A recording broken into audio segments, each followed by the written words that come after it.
Welcome to Leadership Roundtable Women in Leadership, part of Leadership Month 2021, presented by the USC Rossier School of Education.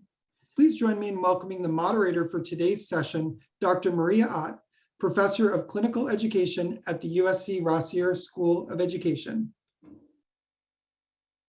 Good afternoon, and thank you, Matt.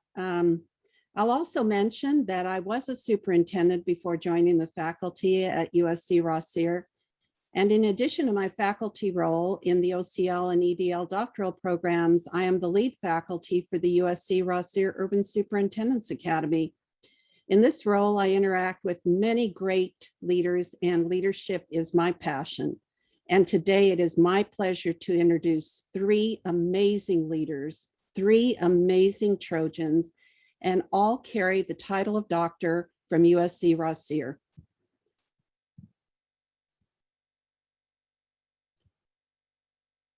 I can also share with you that based on having met these three talented leaders, they embody the Helen of Troy qualities of being faithful, scholarly, skillful, ambitious, and courageous. They are all making an impact as women in leadership. Let me first introduce Dr. Bridget Collier, Associate Provost for Equal Opportunity Programs at the University of Chicago. Welcome, Bridget. Thank you, Maria. Happy to be here. And next, let me introduce Dr. Summer Salomonsen, VP of Content Product and Head of Cornerstone Studios, Cornerstone OnDemand. Welcome, Summer. Thank you, Maria. Glad to be here. And then Dr. Darnise Williams, Superintendent of the Sequoia Union High School District. Welcome, Darnise. Hello, good afternoon, everyone. So glad to be here to engage in this important dialogue regarding leadership. So to our panel, I'm going to begin by having each of you tell about your career path to your current position. Everyone always wants to know, how did you get to be in these powerful positions that you hold today? And we'll start with Bridget and then follow with Summer and then Darnise. Thank you. I really appreciate the analogy that Sheryl Sandberg offered in Lean In, where she talked about career as being less of a ladder and more of a jungle gym. I spent most of my career in student affairs, and most of that portion of my career within student affairs within residential life. So I lived in professional live-on positions on college campuses for 12 years. I really appreciated the broad skill set that I was able to develop in residence life. And I considered myself in many ways to be like the mayor of a small town. When I was at UCLA as a resident director, I was there for 6 years. I had 1,000 students living in my high-rise building, and we, worked with students in every capacity. It was through my experiences in residence life where I was really able to develop some subject matter expertise in areas that were important to me and really an influence to my career. Specifically, I was able to develop expertise around responding to issues of sexual violence on college campuses. And this was before the 2011 Dear Colleague letter, which really changed how college campuses thought about and responded to these issues.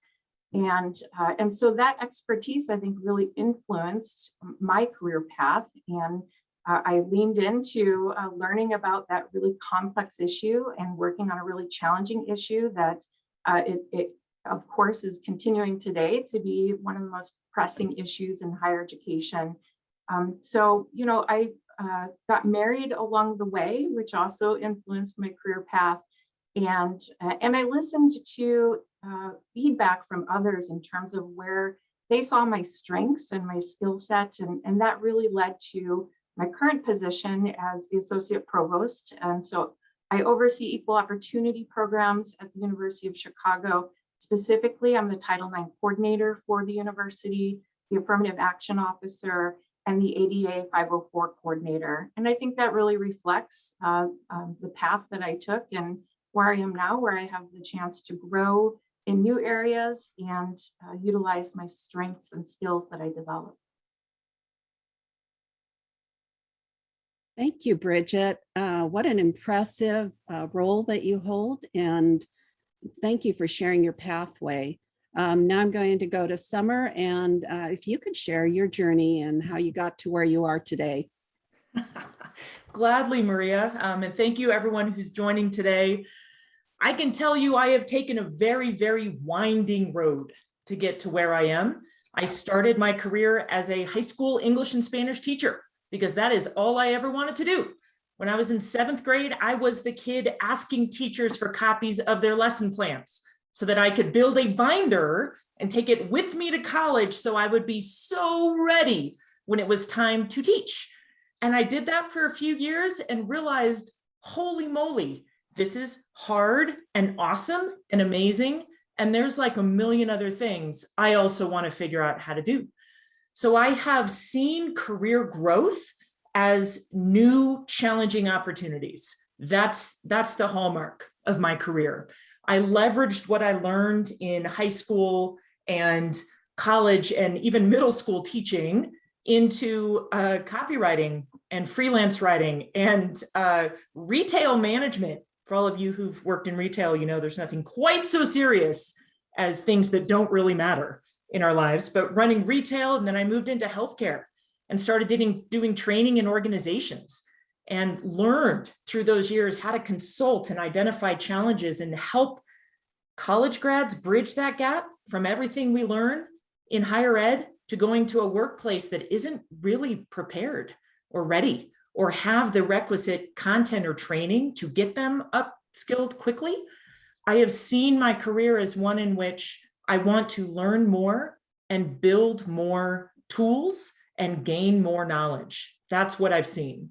And now through the years in consulting and moving into kind of leadership positions and learning in primarily private sector, I find myself running studios and architecting the virtual learning space for workplaces that Cornerstone OnDemand touches for over 80 million users globally. What type of content are we giving to our employees? How are we helping them grow? So I would say a career is one that should be exciting and challenging. And just like Bridget said, identifying what you've learned and seeing how can I leverage this for another industry, another opportunity, another challenge.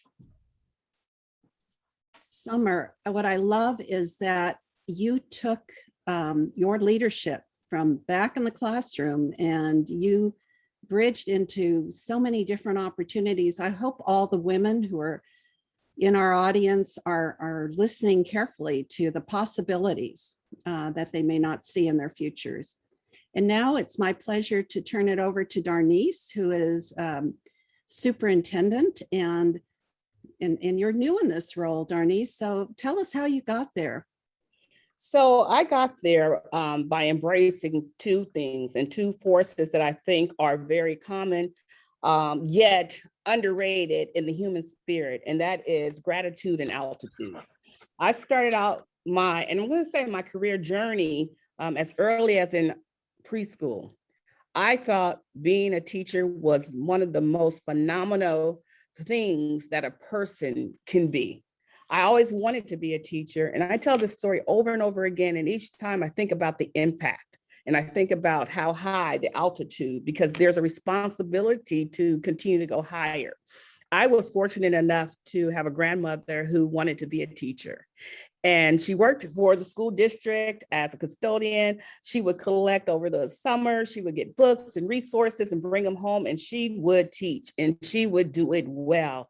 My grandmother graduated with honors from the School for the Colored back in South in Texas. And it always was put upon me, not in a bad way, but I remember in order to show her gratitude for the sacrifices that she made for our family, that I had to go to a different altitude. And so I became so intrigued with learning, teaching, the outcomes, and then also learning how to respect those who were my teachers and who were before me.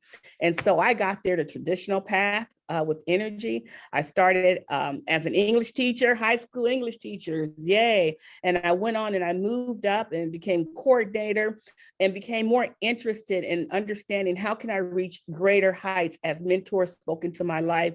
And so I got here by learning, by working hard, and by having great people around me and wonderful students to engage me in families. And so that's how I arrived here today. Gratitude and altitude. I love that, Darnise. I'm going to add that to my leadership course. That's great advice. And thank you for sharing your journey. And so now this question always comes up, and I've learned this from successful women. They all had a mentor.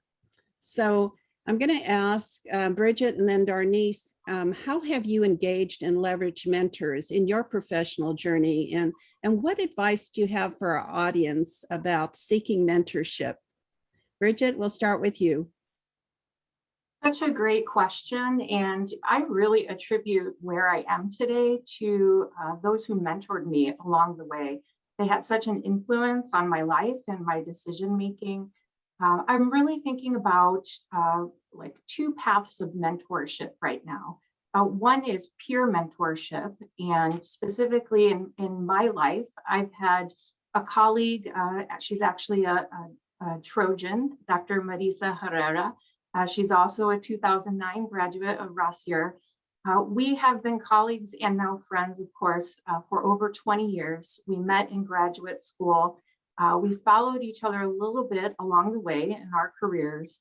And she has played just such an important role in my life and challenged my thinking, contributed to my growth and development. And I really think the key to that relationship is taking the time to reach out and to stay connected no matter where you are in the world. We became friends way before social media and cell phones. And so, you know, it really took effort back in the day. It's a little easier now to reach out. I would say don't be afraid, no matter what level someone may be at. If you think that they have the ability to contribute to your professional development, reach out to them. You would be surprised at the response you may get.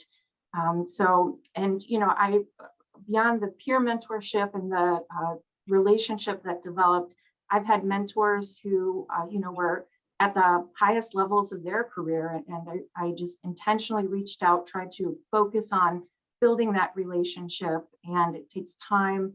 I think the key is to be open to their feedback and to ask for their feedback and see how it develops. So I'm very grateful for those who've been a mentor in my life. Those are lasting relationships. And I try to also contribute in my own way and mentor those who are up and coming or who reach out to me. Bridget, that's beautiful. And I know the audience is listening carefully because everyone needs a good mentor. And I have a vision of you not only having your hand stretched up to those who mentored you, but having the other hand stretched to those who you're pulling up. So now, Darnise, how has mentorship helped you, or how have you used it to develop your skills? Mentorship is wonderful. You have the opportunity to make such great relationships. But what's important is that, and thank you, Bridget, is that you take initiative, that you assess your skills, your opportunity for growth, and then you find individuals who can help to challenge you, grow you, who you can work alongside of.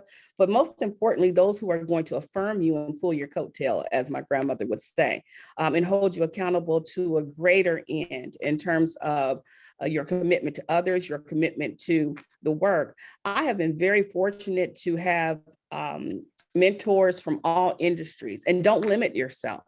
If you're an educator, make sure that you find those in education because you have that relationship. But then also you may need someone else in another industry, in the tech industry, in medicine. And I found all of those industries to be able to help to shape who I am today as a leader, and also to help me to form a level of compassion that I don't think otherwise I would have been able to grow and nurture and share with others. And so the important part is that you take some time and reflect, assess your needs, and then go out and find someone and say, you know what, this is a person who I want to learn with, because it's a two-way street. This is a person that I know that I'm not only going to receive energy from and recommendations, but it's also going to challenge me to go and help someone else. And so we want to keep pushing it forward. And then, so it's helped me. It's pushed me in places I would have never thought I would be sitting in this seat, not because I could not because I wasn't ready, but because maybe I didn't dream of that. So it took a mentor to tell me, girl, you're ready, or Dr. Williams, you can do this, or I can see you in this situation. And people will identify. And I will tell you, it is not always the person who speaks out that's going to speak the most in your life. It's that person who is also observing you and taking note of you. And they may just say little things and give you little nuggets. So pay very close attention to who's around you, because those are the individuals who are going to help to grow you most. And those are the ones who are going to feed your professional spirit the most. And so I am grateful for everyone, my mentors, including the one who's moderating today.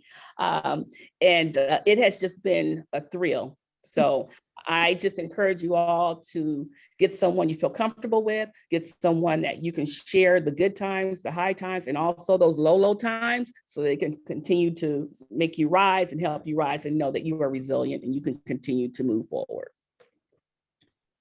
Darnise, that's beautiful. Thank you. I think you really captured the importance of being open and accepting the wisdom of those who want to be part of your journey to make an impact and to be successful. So thank you. Now I'm going to ask the next question of Summer and Bridget. Sometimes we don't think about the fact that we have to also brand ourselves professionally and put our professional voice out there to influence what gets decided on. So I'm going to ask you about how you developed your professional brand and that voice, the impact of your voice. And we'll start with Summer and then go to Bridget. I love this phrase, Maria, this concept of a professional voice. I think I spent a lot of time early in my career trying to be someone different, trying to not be 6'1", trying to not be slightly intimidating, trying to not be very direct, and the person who stands up and says, this is the way we need to go. And it was a challenge for me early in my career, because so much of the feedback I got was, Summer, you're a little too direct. You're kind of taking charge. And I had some rough edges, but per what Darnise just said, I didn't have that person that was like, oh no, these are gifts. You just have to find the best way to smooth them out a bit. I lacked that diplomacy gene that was so desperately needed in high school teaching, which was one of the reasons I challenged, right? But as I grew into myself and found a path that was fulfilling professionally, I realized, oh no, these are unique traits. These are unique things that I have. Now, I've always loved being tall. And the irony of the pandemic is suddenly we've all, neatly fit into these little square boxes, right? I miss walking into a room and being like, yeah, that's right. Because if you're already 6'1", you might as well be 6'3". So yes, I wear heels too, because there's so much power in that. There's so much power in owning your physical space and owning your presence. But the other part of that is owning your voice. And for me, early on in my career, shortly after I joined healthcare company and started building learning programs and really tapping into what does an employee's learning need? What do learners look like in the workplace? And how can I manifest that into better experiences? I realized that my brand, my voice was going to be the person that spoke on their behalf. the person that developed the products, the person that spoke to the executive team to say, this is what our people need. This is where the industry is going, to speak with that confidence. And so much of that, Maria, that I've had to learn over the years and that I spend a great deal of time talking about is owning my contribution. So our personal brand is a couple things. It's figuring out kind of who you are and who you are not, identifying that channel for yourself, and then owning it. I talk to so many women who at the end of their statements end it with, but I don't know, but I'm not sure. I could be wrong. My teams, the way my teams run and the way I give contributions to others, if you are going to raise your hand and offer a contribution, own it. Let it land. Say it with confidence. If you're not sure, then preface it that way, but never end your statements with some backpedaling of, but I don't know. Then wait until you want to say it. So I think the personal brand is such a powerful thing for women too. Learn from mentors, learn from those around us, smooth out some of those rougher edges. But at the end of the day, we've been gifted uniquely. And there is power in owning our unique brand as contributory to the bigger landscape. Beautiful. I am thinking that I will always, when I hear your name, think of someone who took their added high heels to it, and took their voice and owned it as your brand. How about you, Bridget? Well, thank you, Summer. I appreciate hearing your reflection on this question.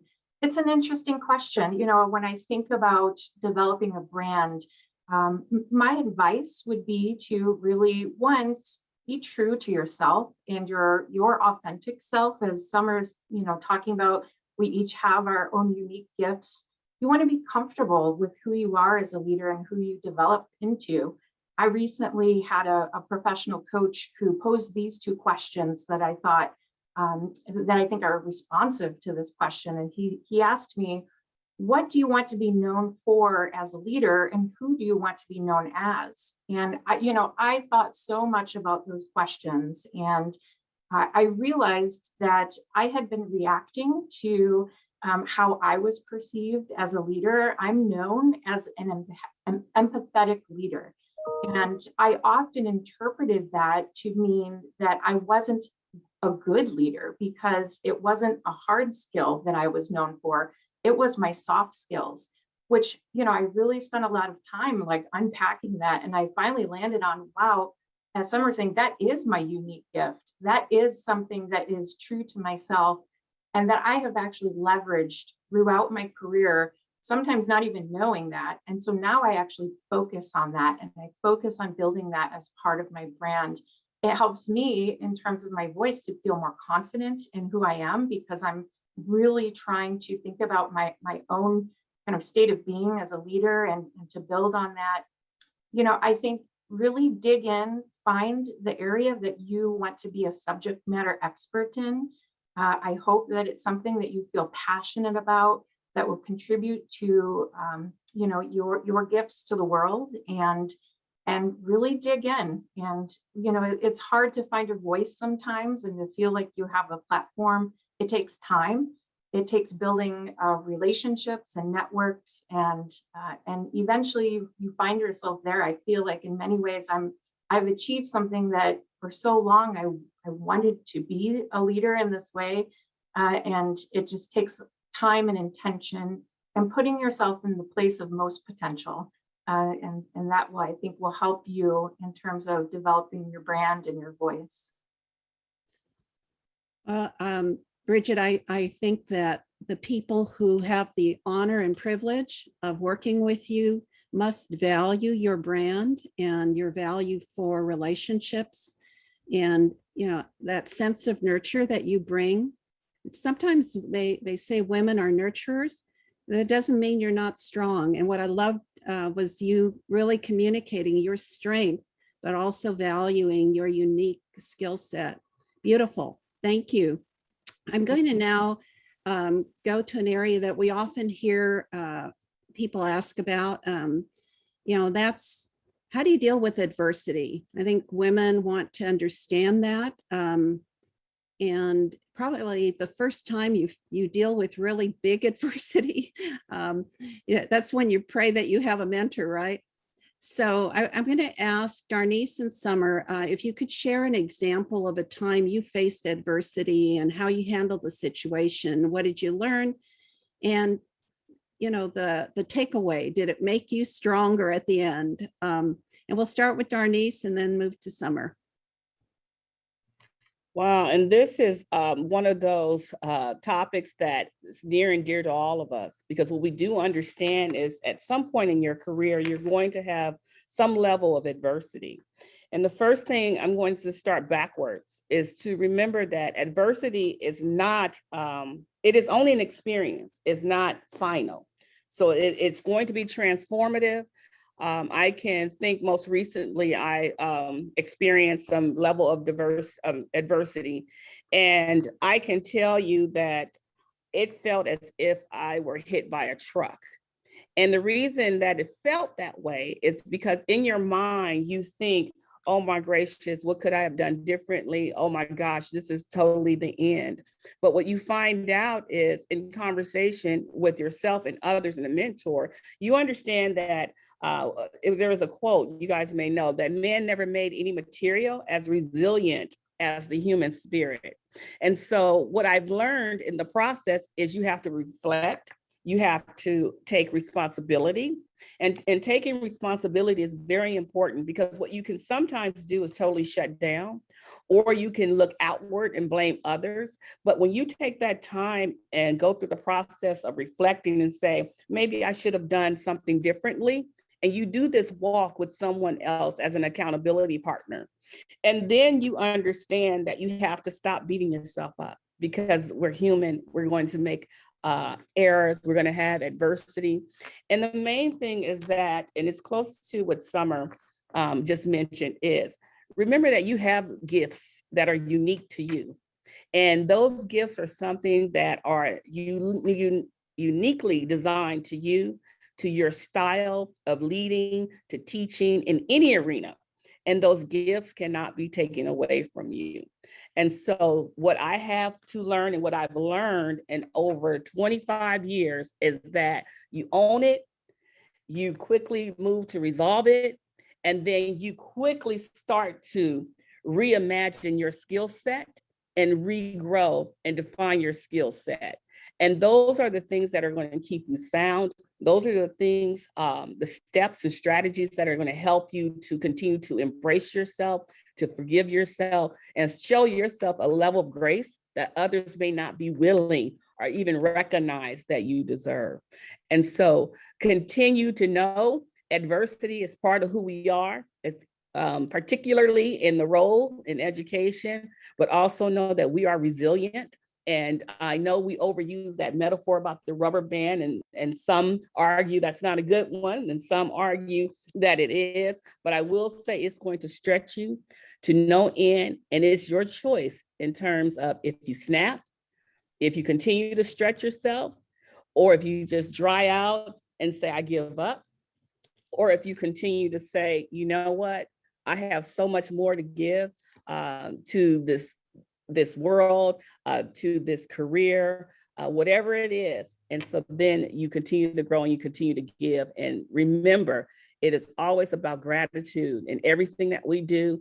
And it's going to help you go to the next level. And that's that altitude period. So that's what you handle. You face it, you look it onward, you accept it, and you find those around you who can help to embrace you and help you to grow to the next level.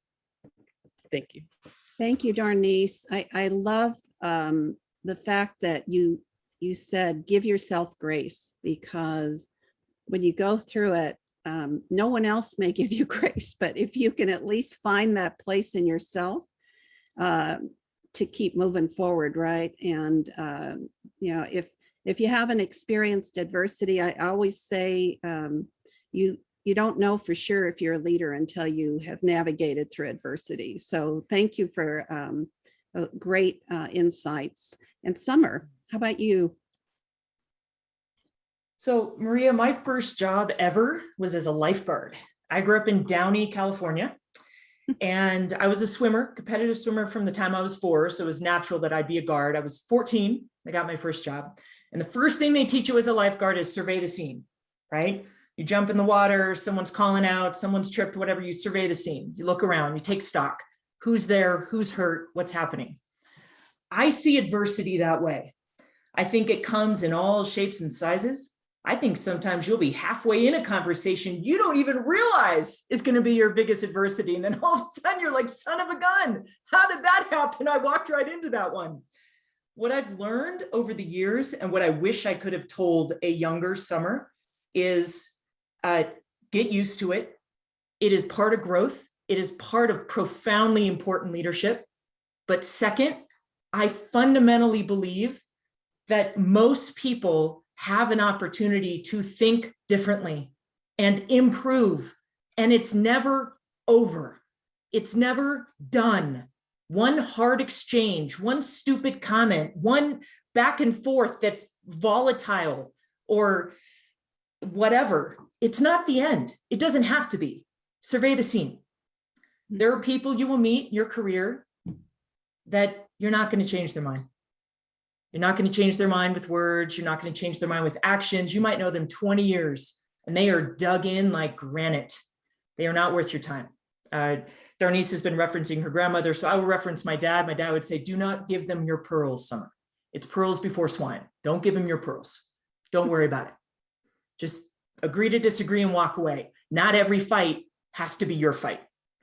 And there are lots of fights that I see that I'm kind of right on the brink of, and I'm like, dang it, I want to fight though, because this is wrong. But not every fight has to be my fight. I choose the ones I engage with. I choose it based on surveying the scene. Now I work in tech. I work in a global tech company. I was an English major, English teacher in a very different landscape. It might as well be another planet, okay? But I survey the scene a lot. But most of the time, I see people that I work with that there's an opportunity to say, hey, can I suggest one thing? The way we approach that conversation, the words you're using, it can be better. We can be better. We can find a way to move forward together as opposed to coming out of the gate in opposition. And that means sometimes I just let them blow right by me. I don't worry about it. I don't worry about the times in my consulting career where I was constantly treated like a secretary because I was the one female there. You getting this down? You writing this down? Writing what down? What are you talking about? Those are things that get to you over time. But I realized over time, I survey the scene. And you take a read of people and you look at them sitting across from you and you think, is this an opportunity to share a little insight, to talk a little bit maybe about something like unconscious bias, which we're all talking about these days, a small in to say, hey, I know you use that as a shortcut in your brain, but it hurts. Those are the people that I take time on because it's not a fight, it's an opportunity. But a lot of fights, I just don't fight anymore because it's not worth it. I love that advice. And I have a vision of you in a meeting and there's like that dialogue bubble over your head of what you're thinking and then what you're saying, you know, and that what you were sharing is a lot of the political skill set that you've developed over your career that is really important for women to understand when to use their voice and when it's not worth your effort or your time to do it. So awesome. Thank you. Now I'm going to delve into the topic that always comes up, especially in sessions that focus on women in leadership. And that's the whole issue about work-life balance.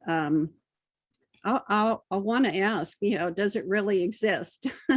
So I'm going to ask Bridget and Darnise, what advice can you share to help women really do the self-care they need to do to be their best self when they show up, you know, when they're in that leadership role. And we'll start with Bridget and then go to Darnise. Bridget? I really appreciated the pre-webinar conversation that I had with my colleagues here about the idea of work-life balance. I won't comment on whether it's possible because I think it's really individual and specific to you in terms of what feels like your best self, as you said, Maria. And, you know, something that I talk to my teams about, and those who I serve in either a supervisory role or coaching role, I always tell them, you know, think of it from the perspective of energy management and how are you allocating your time in terms of your energy. And if you're coming into work and you're feeling exhausted and you know, you're not you're able to give your best self, what do you need to correct that and to really think about that and be reflective? And I try really hard to be supportive of my team and their health and well-being, and to also work on that myself and to model that. And that means that I really have intention with my day and how I allocate my time throughout the day, not only for myself, but for my family, you know, for my work, obviously.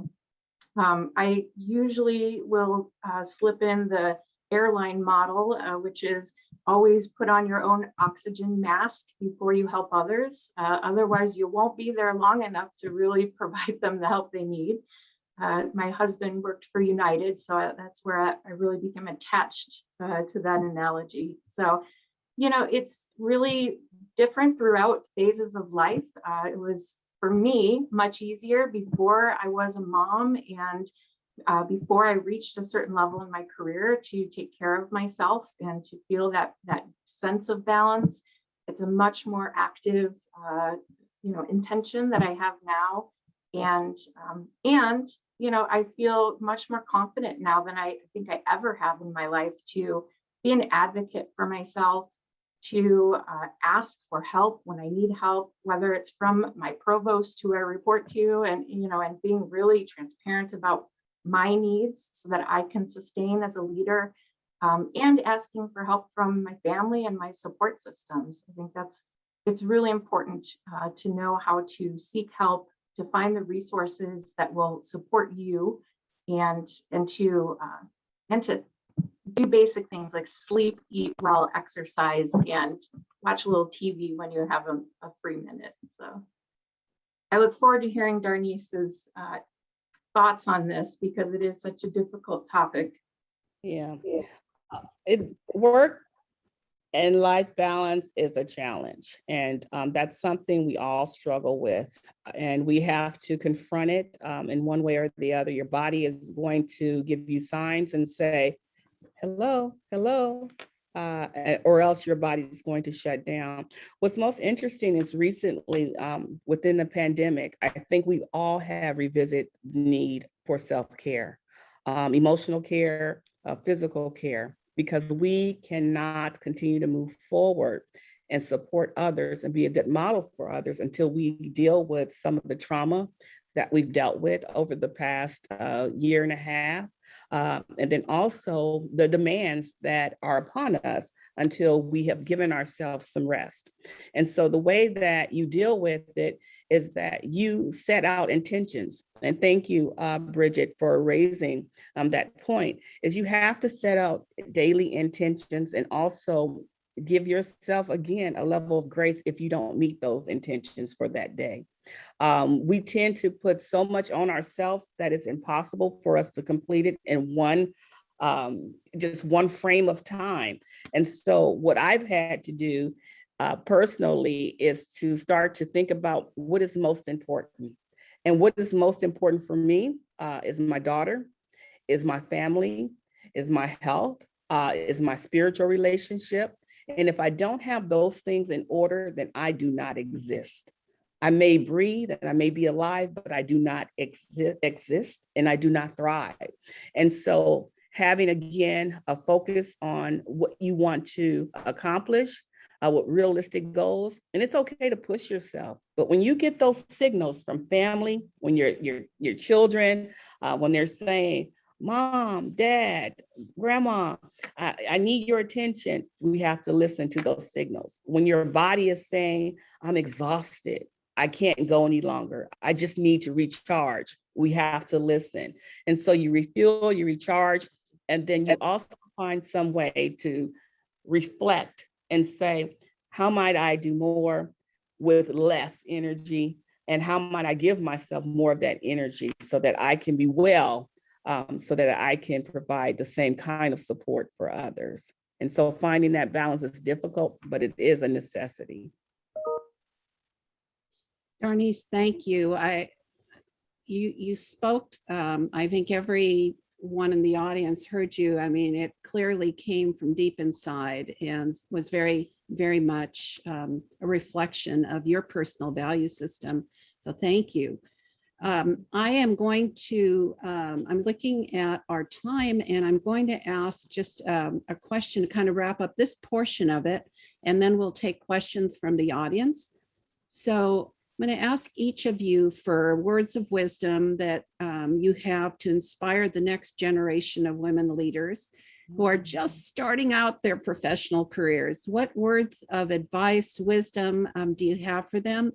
And I'll start with you, Bridget.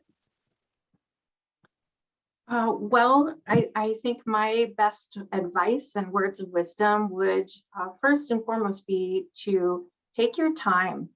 There's no finish line other than retirement. And even then, I noticed that that's not quite anyone's real finish line. So take your time and, really immerse in work that drives you. Find your niche and how you want to really be known as a leader in that area that you feel passionate about, that gets you out of bed in the morning, and that really provides you with some drive every day. I think, our careers are long, and as you've heard today, they can be winding roads or different than what you may have right now as a vision. So be flexible in your vision. Be open to the suggestions of your mentors and those who help shape you along the way, and reach out, participate in conversations like this roundtable. I've been inspired just hearing the stories and experiences of my colleagues, and it gives you motivation and energy to keep going and to do hard work. This is work, not leisure, as someone once commented, and I thought that was great. So it's going to be hard at times, but know that there are support systems and mentors who are interested in seeing you succeed.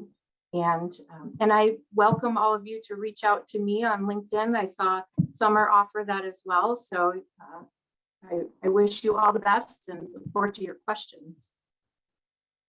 Thank you so much, Bridget.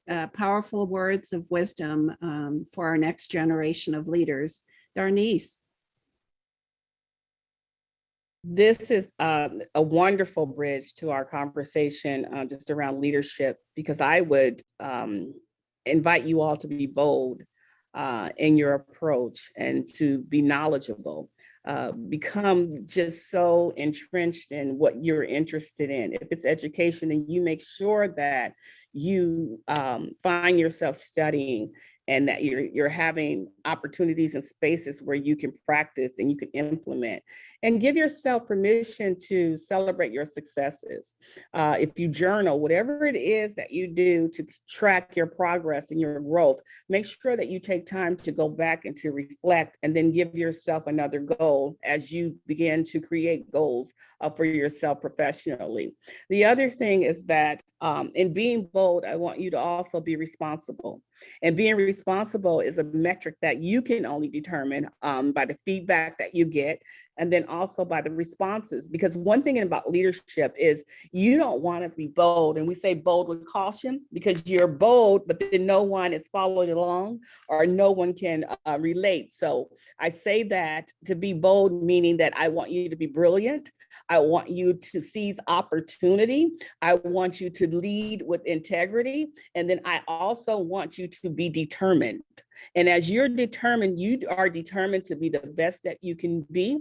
And in doing that means that I'm going to get the best mentors. I'm going to seek the best opportunities. And I'm going to hold myself accountable for not only doing well in my current position, but having insight so that I can share and lead with others, and so that we are the great influencers. We see all the influencers on Instagram. Well, this is our Instagram. And so as you're remaining to be responsible and be bold, remember that you have a world of leaders who are looking at you, particularly those who are in the classroom with you, those who are in school districts with you. They're looking at you, they're assessing your moves, and they're also looking at how resilient you are and how you're able to rebound in crisis, and then also how you're able to support one another while we celebrate successes. So remember to be bold, but cautiously, but also make sure that you embrace what you love and you do what you love.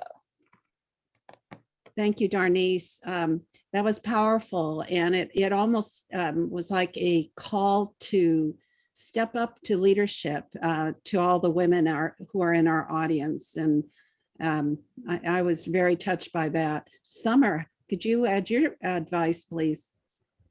After that, gosh, you put Bridget and Darnise in front of me and then offer more advice. All right, Maria, I'm digging deep for this one. I'm a quote gal. I collect quotes. I keep them color coded on my laptop because I'm that organized. But there's two I want to share with you today, and you might be familiar with them, but I think they are core to my personal approach to leadership. And the first is about you as a person. Eleanor Roosevelt told us, no one can make you feel inferior without your consent. Okay? Every conversation, every challenging interaction, every time you feel defeated, consider, where are you in that moment? Are you letting other people's opinions or thoughts or beliefs about who you are and what your potential is limit your potential? I have had to learn to come to a place where I can't care all that much what people just think about me in general. And I know to some of you that might be really hard to swallow. And it doesn't mean I don't care, and it doesn't mean I don't execute with competence and empathy and reaching across the aisle to pull people in. But at the end of the day, we got work to do. We have people to train, we have young minds to shape, and we have workplaces to mold, because I want the workplace to be different when my girls get there. That's my mission. The second part of my kind of approach is a quote by General Patton, which is hilarious because he's like one of the most profane, crass men in wartime history. But he says, never tell people how to do things. Tell them what to do, and they will surprise you with their ingenuity. If you are working on a team or you're pulling people in for a project, let them explore the options. Don't be that person that becomes the micromanager, that becomes the hands-on everything. Recognize the gifts and the power from those around you. Oh my goodness, it'll just go so much smoother. So Eleanor Roosevelt and General Patton kind of put it in a certain time of history there, but that's my message. Well, I think we have three female versions of General Patton sitting here on this panel. So strength of leadership and resolve, and at the same time, bringing the special talents that as women that you all are bringing into your roles. So I'm going to put some of the questions out to you, and then if whoever on the panel would like to respond, we'll try to take one response to each of the questions, or a couple if you feel like you want to get into the discussion. So this first question is, what is your most favorite part of leadership, and what is your least favorite part of leadership? How do you bridge the gap between the two, and what are the challenges you foresee? Who would like to respond? Can we vote for our favorite panelist? You want to point to the Yeah. to who should respond on that? I'll go first and welcome my colleagues. My favorite part of leadership is, over a long term, seeing the impact that I have on my chosen field, which is higher education, and specifically serving our community in higher education. I love how Summer talks about the hallmark of her career. And I think the hallmark of my career has been in building communities on college campuses. I saw actually one of my colleagues, Dr. Terrell Odom, joined us today. Thanks, Terrell, for joining. And you know, he is working on our military affiliated communities at the University of Chicago, which was something that I felt very strongly about, that in particular our highly selective institutions could do a better job in serving our veteran scholars and those who served our country. And he's a manifestation of that vision that I had. And so that's my favorite part. You know, my least favorite part would be just as Summer and Darnise talked about, some of the adversity that you face as a leader, in particular for female leaders. And, you know, there are specific challenges in the workplace that, you know, I think, you know, some vulnerable populations face. And so that's really difficult. And you know, it's often politics that you're having to navigate through that can be very challenging. So Thank you. Yes, thank you. Bridget, what I thought I heard there was like the adversity is part of leadership, so embrace it, right? That's what I heard you saying. Embrace it because you grow. I don't think it will ever be easy. It's a challenge, but I think effective leaders accept that and try to find solutions in terms of working through the adversity. Let me take the next question up and see if how many of these we can work our way through. This question is, as women, sometimes we find ourselves holding back and expressing our voice or thoughts for fear of how it will be received. Boy, you all really demonstrated that. However, I feel men don't attach that hesitation when they express their voice or thoughts. How can women let that hesitation go and have confidence in what they express? Oh, Summer. I figured Summer would raise her hand. Singing my song, Maria. I mean, look, we've each talked differently about owning our voice, owning our presence, owning our unique gifts. I think what I found that has helped empower me to be more confident in what I deliver is two parts. One, feeling confident in what I deliver means I've done the work. I've done the research. I feel confident in what I'm sharing. When I add a thought, it's because it is additive.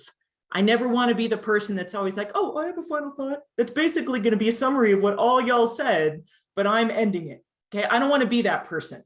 So if I contribute, it should be a contribution.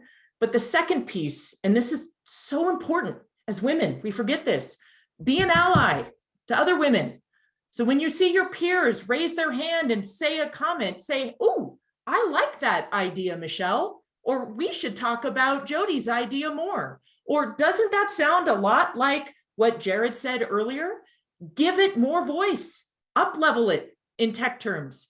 And I find that when I let go of that feeling that I have to be the one that says the thing, or I'm concerned about saying the wrong thing, and just listen, it gives me an opportunity to be an ally. Because I will tell you, it happens all the time. And it's usually male and female, but it happens in other ways too. Woman will say something with less confidence. 2 minutes later, a guy rehashes what she says as a new idea and everyone goes, oh, profound, fascinating. Be the person that says, oh, you know, that sounds a lot like what Claire was saying earlier. Claire, could you expound on that original idea? Be the ally. Be the ally. Getting all riled, Maria. Sorry, that one just hit my buttons. I love it. And what I found, Summer and everyone, is that later on in your career, when you feel like you don't have anything to really lose, you just say, you know, that idea you just put on the table, that was the same idea I put on earlier. Thank you for reinforcing the value of my idea. So you evolved there. I'm going to take the next question here. This is wondering if you could all give more examples of ways that you might have effectively combated workplace discrimination. And at least we'll take one response to that. I'm trying to get as many of these in as possible. Who would like to take that one on? Workplace discrimination. I can certainly share that in the day when I started, it was much more difficult for a woman to be in a senior leadership role. And so you always were that anomaly. Any of you, any advice on that? I'm happy to share. It is what I do for a living. And so I, in my role as Title IX coordinator, and I oversee our policies on harassment and discrimination and sexual misconduct at the University of Chicago. I think similar to what Summer was just talking about, and being an ally and also being a bystander. I think that, you know, those who observe discrimination in the workplace, I would impress upon all of us to have a responsibility to speak out against what they may be seeing, whether it's you know, what you just described of, you know, someone else taking an idea that someone had just shared and using it as their own. And to, you know, I loved the way that you essentially called it out, Summer, and redirected and attributed that idea back to the person who gave it.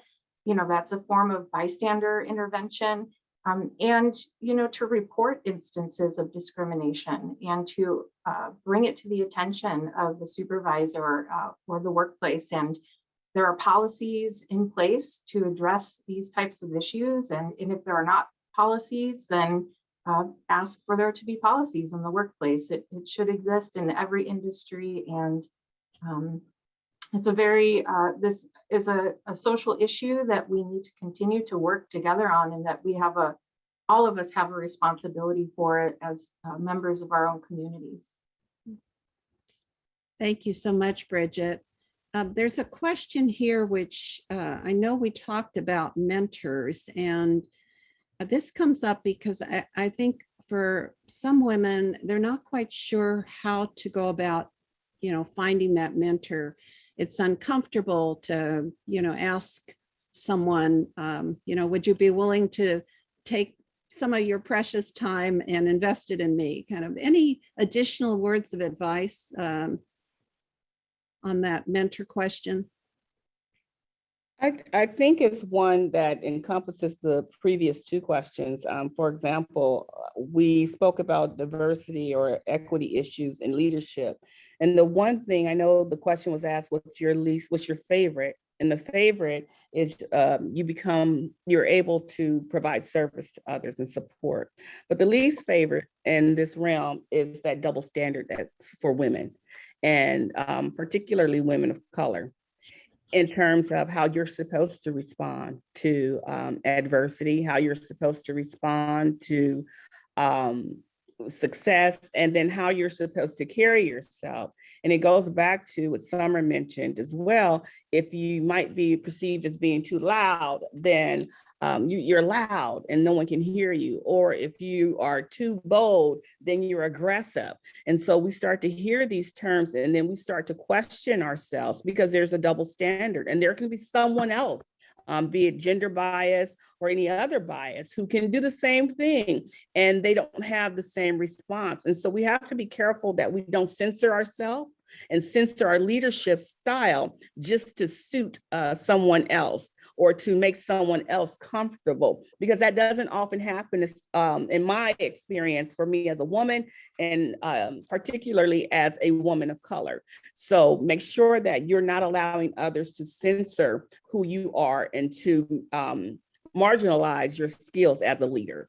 And so that's one piece. And the other thing is, as you work through some of these challenging opportunities to be greater, you find folk who have experienced the same type of challenges or encounters, and those people tend to become your mentors. I know it was a question in the chat that says, since we've all been on remote learning, how do you make those connections? Just as we're all here virtually, you reach out to us.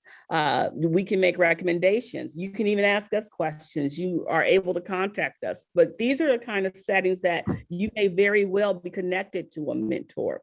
And so take this opportunity as we work, some of us remotely, to email someone, to send a note, to highlight something you heard them say, and then make that connection. And I'm quite certain that you would get a response. And then the last thing I would like to say just about the wisdom part, what you like, and the other part, Dr. Ott, if I will, someone asked about journaling. The journal piece becomes very important because there are moments like this when someone is going to say something that's an aha to me. Protect your pearls. I'm going to write that down. And then later on, I'm going to revisit that. And I'm going to write all the ways that I have protected my pearls, or at least chosen not to, because I wanted to fit in and I felt that I was being censored. So that's a specific example as to why it's incredibly important to journal your daily activities so that you can remind yourselves that you do have to protect yourself. You are unique, you have something to offer, but also you're doing an appraisal of things that you could do differently to impact others and also grow yourself in your career. So. That's great. There are a few more questions, but I'm going to throw one on the table here, and probably Summer, you'll build on not only the great advice that Darnise just provided, but just your perspective on this. I was reading an article that a friend of mine wrote recently, and in it she was talking about a quote that she took away from Shirley Chisholm, the first Black woman elected to Congress. And she had had an opportunity to be in a meeting when she was a young professional.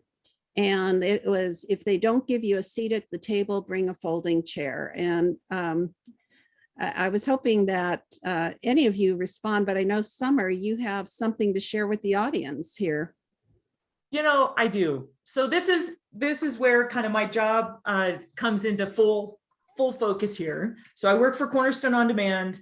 I run studios out of New York and LA, and I build the learning content for our 80 million global users. Cornerstone builds all the human capital management software. And I get it. Most learning content is craptastic. We've all taken it. It's horrible. It's out of date. It's boring. It's mind-numbing. And worse, it's not going to help us do anything differently. My team is doing it differently at Cornerstone Studios. But the first major production I've greenlit for Q3 will be shooting on location in LA in August. And it's actually called A Seat at the Table. Because what they tell you in workplace is you're not supposed to talk about race. You're not supposed to talk about privilege. You're not supposed to talk about gender or politics or any of these things that are hot button issues. And I'm telling you, if we can't talk about it, it's not going to get any better. It's not. If our only takeaway is, oh, we don't talk about that, then why the heck are we here, professionals in EdD? That is my goal. So we're 4 days, 4-day production, like 42 actors, and we're literally putting them at a table to talk about these things. And we're cutting them, we're ripping them with kind of freelancers and stuff. It's going to be brilliant, super high fidelity, high production. I'm going to share out with Dr. Ott maybe one of our early teasers that she can get out to the broader teams. But that's coming. We're thinking about it because you guys are doing the fantastic work of talking to the kids about these things, K through 12, higher ed. What happens then? What happens to all the adults? We're left with whatever ideas we formed in childhood. And there's an opportunity there. Powerful and exciting. And I think the whole audience is going, we're taking notes. We want to see that. How about Darnise? Ever had to bring a folding chair to the table? Quite often. Yes, and bringing that folding chair to the table it can sometimes challenge you. That's that bold, right? But knowing when you belong at the table, then you just scoot everyone over, and you join in, and you don't. You're unapologetic about what you have to bring to the table because you know that it's with good intentions. It's for the good of the group, and it's also going to continue to push the group. And so having had to do that, the first time I can remember having to do that early in my career as an educator, totally nervous about it, but I felt so convicted that it just became easier and easier with every time. But it also reminded me that I am continuously having to do it. And so on one end, the first time you do it, it's like, okay, can I jump in and do it? Yes. But the second time it's okay. But then after that, it becomes a pattern and you're wondering, okay, it's more than just bringing the chair to the table. It's creating your own table and making sure that others come to you and to your table because you have something to add and to offer. And as opposed to me imposing on someone else, I create something that's so magnificent and wonderful, phenomenal, that others have to come to me. And we work together collaboratively. So that is my my part of our contribution towards bringing my or unfolding my chair at the table. Create your own table. I love that. I want to come to your table, Darnise. Bridget, how about Bridget, do you have a folding chair too? You know, I'm thinking about this similar to Hamilton and being in the room where it happens, you know, and how do you get into the room where it happens, where maybe this table is. And you know, so often I think we are very, and I'll say we as in sometimes, you know, women tend to be very deferential to a hierarchy and, you know, what we perceive to be the structure that's in place to make decisions or contributions. You know, and so if you feel strongly about a decision, or if you have a vision for something that you think would be a great contribution, you know, do you need a table? Do you need a chair? You know, or do you just need to create that room and that space and put yourself in it? And you know, think of yourself as a leader and not assume that it's up to everyone else within that hierarchy or who holds a specific title to make that difference. So I love Hamilton, so I'm really happy that I was able to work that into this conversation. I think we all loved Hamilton and need more ways of viewing, you know, history through a more diverse lens. So with that, I know that we're getting close to the end, but I see that Matt has said in the chat that he will provide our contact information to everyone who's in attendance. He also shared that there would be a recording of this session, which I'm very grateful for. And I know that Summer is going to be providing me with a sneak peek, which hopefully will be able to be shared with anyone who's here, because that's like a little special gift that she has. But let me go back to our panelists and just any final words before I turn this back to Matt. We'll start with Summer and then Bridget and then Darnise. Dang, I've learned so much. I've literally been taking notes as y'all have been talking. Like that's literally what I've been doing. I think that the fine point I'd add to this is don't you limit what you can do. I see so many women do that. We talk about adversity and discrimination to other people, but so much of it starts here.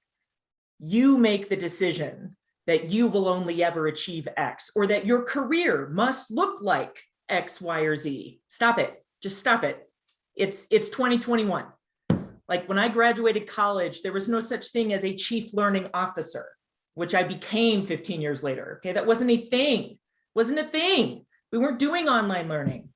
Fields are changing. Things are getting disrupted. Even education, sometimes good, sometimes bad, sometimes hard.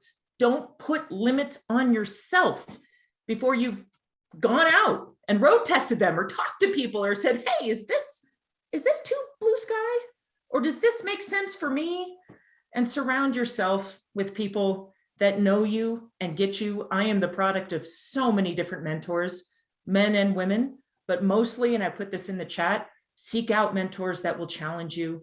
Research tells us we love to surround ourselves with people like us because it's comfortable and we get it and we don't have to argue and it's more family stuff, but find mentors that hold different perspectives, different points of views. At least you can shore up your objections that way and find out why you really don't believe in something. That would be my parting gift, Maria. Thank you, Summer. Powerful parting gift. Bridget, your parting gift. Well, I'd like to first thank USC and the Rossier School of Education for inviting me to be a part of this discussion. I'm really reflecting on being a part of the Trojan family and the community at USC. It's been over 10 years since I graduated, and I still feel so connected. And I think that would be my parting advice, is to find your community and put the effort into building the relationships. That's how you will be exposed to other individuals and find mentors through those networks. You can start here with this group of phenomenal women. Reach out to us. We're offering our emails and LinkedIn. If you don't know where to start, I'm sure we would be willing to offer some additional advice beyond this webinar, or at least I'll offer my time. I can't speak for everyone, but I'm assuming we would be in the same company there. So, just put in the effort and take your time. And I wish everyone the best of luck. Thank you for joining today. Thank you so much, Bridget. And I know you're going to get a lot of people reaching out on LinkedIn. I Darnise, welcome it. your pearls. I just want to say thank you to the panelists and everyone who has joined in to listen. And I want everyone to listen very closely. As we move to wrap up, I want to invite you to become the great disruptors of traditional roles and perceptions of what women in leadership looks like, what it sounds like, and what it feels like. And being able to have that honor placed before you, that means that you're going to provide us with an update in terms of how you perceived that disruption, how it assisted you in developing your craft, and then also how you helped someone else along the journey. And so I am looking forward to partner with all of you as we continue to do great things for education for one another, and as we continue to support and uplift, as my colleagues have said. And so to all of you, kudos, congratulations for being you, and also remember, protect those pearls and be bold. Thank you so much. Thank you, Darnise. I think everyone is going to go out and get some pearls if they don't have them already. So thank you for that symbol, powerful. And with that, I just want to say, what amazing leaders. I'm so honored that all of you carry the Trojan brand. Makes us all proud. And so on behalf of the audience and USC Rossier, please accept our most sincere appreciation. And maybe our audience can give you some love there in the, with an emoji. But I just want to thank you so much. And now I'm going to turn it back to Matt as we wrap it up. Thank you. Thank you, Maria, for moderating today's discussion. Wow, is all I can say. I don't know. I'm sure I can speak for the rest of the audience. I can probably sit here for another hour and listen to you guys share your pearls of wisdom. Truly amazing. So Maria, thank you for moderating and getting all of that great information out. And thank you, Bridget, Summer, and Darnise, for answering my call to be part of this panel. You did an amazing job. We met prior to this to kind of structure the conversation, and I was impressed after that meeting. And you blew it out of the water today, and it's clear in the chat box, which is blowing up with lots of love for you guys. So thank you. I will be in touch to get you more engaged in future programs for sure. So as Maria mentioned, there will be a recording available of today's session. Please feel free to share it far and wide to people that were not able to attend today. Watch it again to get all of those nuggets of wisdom. And I'll also be sharing the contact information, which I know is also shared in the chat box, but it will also appear in that email. I know we're just a minute over time, so I'm just going to say thank you again for attending today's session. Have a great day and fight on. Fight on, everyone. Fight on. Thank you.